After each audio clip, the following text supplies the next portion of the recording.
You're watching News 3 Now this morning. Winner of the National Edward R. Murrow Award for Overall Excellence in Television. 6:52, time for the morning sprint. After almost 15 months, the statues of Forward and Colonel Hans Christian Heg are back in place at the state capitol. They were taken down during protests and sent in for repair.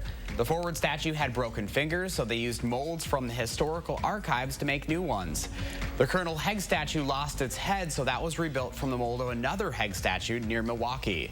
The total cost, $82,000 for the repairs, a big chunk of that being paid for by the National Endowment for the Arts. After more than a month hospitalized with COVID, State Republican Senator Andre Jacques has been transferred to another care facility. A spokesperson says Jacques is making substantial progress towards regaining his health and told the Journal Sentinel the senator is moving to another facility to continue his respiratory and occupational therapy. The senator had been hospitalized since mid-August after the positive test. Madison School District officials have responded to a TikTok trend involving students damaging or stealing school property. They confirmed some schools had incidents but did not say which. A district spokesperson says the individual schools that have experienced these incidents have dealt with them internally and have communicated to students of the consequences. Hundreds of pairs of shoes covered one side of the state capitol steps yesterday. The Center for Suicide Awareness placed more than 900 pairs there. Each symbolized one person in Wisconsin who died by suicide last year. The Centers for Disease Control say that suspected suicide attempts in girls aged 12 to 17 increased 51% during the pandemic. Actor Willie Garson has died. Garson was best known for his role as Stanford Blatch on Sex and the City. He was also known for guest starring on Cheers and Family Ties and was later in 6 seasons of White Collar. Willie Garson was 57 years old.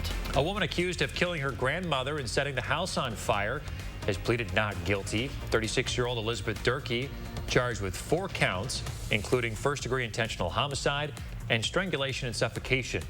She entered not guilty pleas to all 4 counts in Jefferson County Court and is expected back there next month.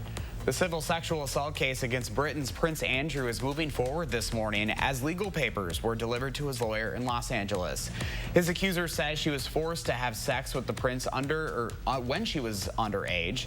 Prince Andrew's legal team has 21 days to respond. They have consistently denied the claims, calling the case baseless, non-viable, and potentially unlawful. Towards the area, Katerina Macario.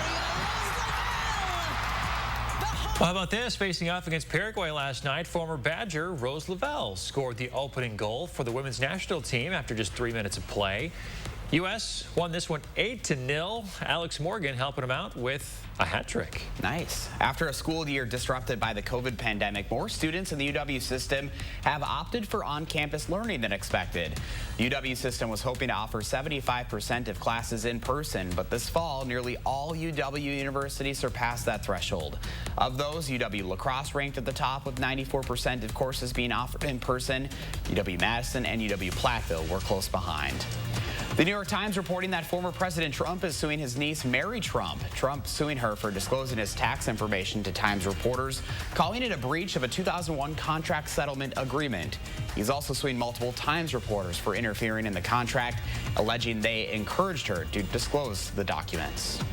We're waking up with cloudy skies, especially as you work your way towards the east this morning. Further towards the west, you have more sunshine. Temperatures, though, into the upper 40s for a lot of spots. Some of you are even into the lower 40s. But as we plan out that day, we're going to warm up towards about 64 this afternoon. We should also see a little bit more sun as we move towards the afternoon. But there's a lot more sun where that came from.